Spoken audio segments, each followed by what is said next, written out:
بسم اللہ الرحمن الرحیم۔ ناظرین، ویلاگ نمبر 93 اور آج کی دوسری قسط ہے مکی لشکر کی تنظیم۔ ناظرین، غزوہ احد ہم آپ کے سامنے رکھ رہے ہیں، پیج 349۔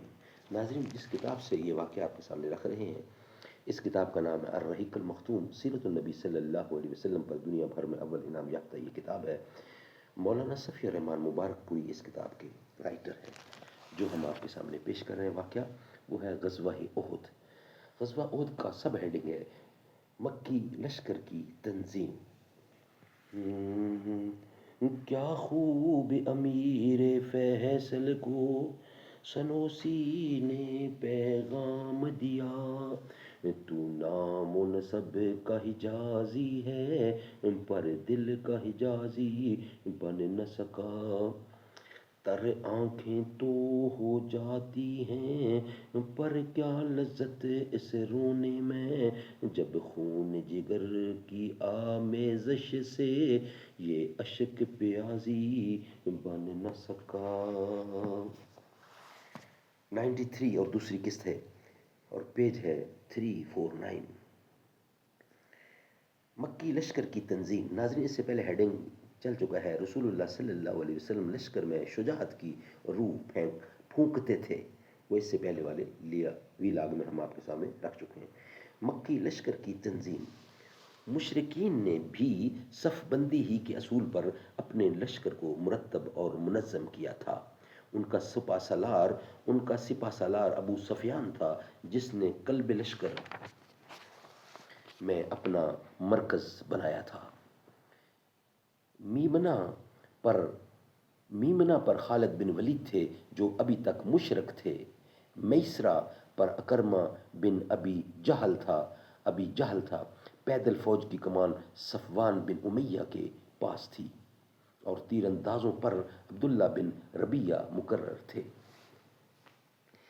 جھنڈا بنو عبدلدار یعنی ابدار کی ایک چھوٹی سی جماعت کے ہاتھ میں تھا۔ یہ منصب انہیں اسی وقت سے حاصل تھا جب بنو عبد مناف نے قدسی سے وراثت میں پائے ہوئے مناصب کو باہم تقسیم کیا تھا، جس کی تفصیل ابتدائی کتاب میں گزر چکی ہے۔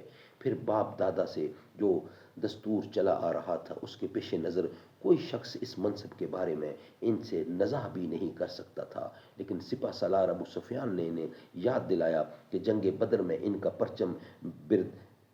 پرچم بردار نضر بن حارث گرفتار ہوا تو قریش کو کن حالات سے دوچار ہونا پڑا، اور اس بات کو یاد دلانے کے ساتھ ہی ان کا غصہ بھڑکانے کے لیے کہا، اے بنو عبدار، بدر کے روز آپ لوگوں نے ہمارا جھنڈا لے رکھا تھا، تو ہمیں جن حالات سے دوچار ہونا پڑا وہ آپ نے دیکھ ہی لیا۔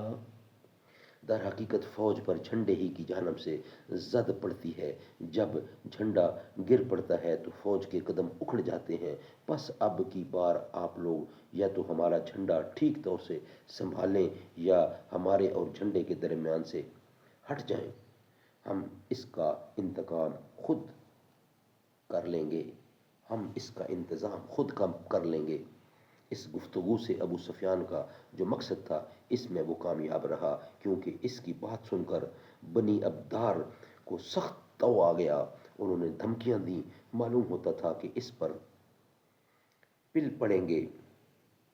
کہنے لگا، ہم اپنا جھنڈا تمہیں دیں گے، کل جب ٹکر ہوگی تو دیکھ لینا ہم کیا کرتے ہیں۔ اور واقعی جب جنگ شروع ہوئی تو وہ نہایت پامردی کے ساتھ جمے رہے، یہاں تک کہ ان کا ایک ایک آدمی لقمہ اجل بن گیا۔